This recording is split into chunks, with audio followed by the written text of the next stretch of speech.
আসসালামু আলাইকুম। ৫টি ইসলামী ব্যাংকের গ্রাহকদের আমানতের মুনাফা ২ বছরের জন্য হেয়ার কাট করা হবে, এটা আমরা প্রথম দিকে জানতে পেরেছিলাম।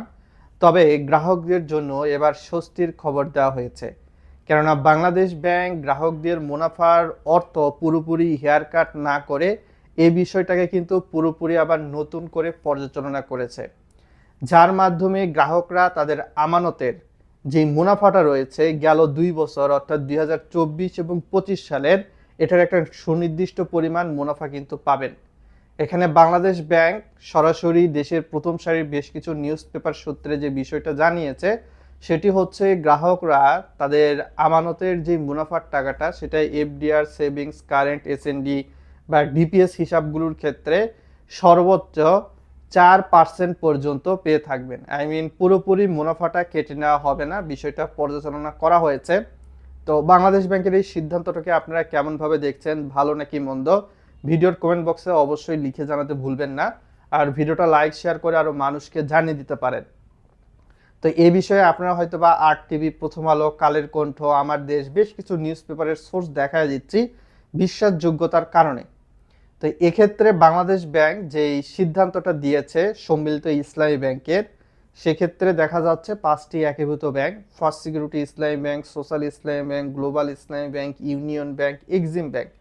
তো এই সকল গ্রাহকদের যেগুলো মুনাফাটা রয়েছে এটা লাস্ট 3 দিনের মধ্যে অর্থাৎ সামনের 3 দিনের মধ্যে বাংলাদেশ ব্যাংক সম্মিলিত ইসলামিক ব্যাংকে নির্দেশনা দিয়েছে এই বিষয়টা হিসাব করে সরাসরি বাংলাদেশ ব্যাংকের কাছে রিপোর্ট পাঠানোর জন্য। রিপোর্টের পরিপ্রেক্ষিতে গ্রাহকদের যে মুনাফার অর্থ মার্জিন 4% হারে দেওয়া হবে সেটি কিন্তু দেওয়া হচ্ছে। আর শরিয়া বেসড ব্যাংকগুলো কখনোই ফিক্সড প্রফিট দেয় না। এটা দেশের যে কোনো শরিয়া বেসড ব্যাংক, ইসলামী ব্যাংক বাংলাদেশ পিএলসির ক্ষেত্রেও যদি আপনি দেখেন, আপনার যদি অ্যাকাউন্ট থাকে সেখানে সেটা দেখতে পারবেন। কেননা শরিয়া বেসড বা ইসলামিক সারির ব্যাংকগুলোতে লাভ এবং লসের ভিত্তিতে গ্রাহকরা কিন্তু প্রফিট পেয়ে থাকে। ব্যাংক লাভ করলে গ্রাহককে লাভ দিবে, ব্যাংক লস করলে গ্রাহককে লসের ভাগ নিতে হবে। লাইকাস ইসলামী ব্যাংক বাংলাদেশ পিএলসির কথাই বলি, 12% প্রফেশনাল প্রফিট রেটে অর্থাৎ সম্ভাব্য মুনাফায় 1 লক্ষ সমপরিমাণ অর্থ একটা এফডিআর করা হয়েছিল। মাস শেষে আমার 1000 পাওয়ার কথা ট্যাক্স কাটার আগে, ট্যাক্স কাটার পরে হয়তো বা 950 পাওয়ার কথা। অথচ আমি সেখান থেকে প্রফিট পাই কত জানেন? সরি, 850 পাওয়ার কথা হয়তো বা ট্যাক্স কাটার পরে। অথচ আমি ওইখান থেকে প্রফিট পাই মাত্র 830, কোনো মাসে 840, কোনো মাসে 793 সামথিং। প্রফিটটা কখনোই ইসলামিক সারির কোনো ব্যাংকই ফিক্সড দেয় না। যদি আপনি ফিক্সড প্রফিট নিতে চান, সুদের দিকে যেতে চান, তাহলে কমার্শিয়াল ব্যাংকগুলোর দিকেই যেতে হবে।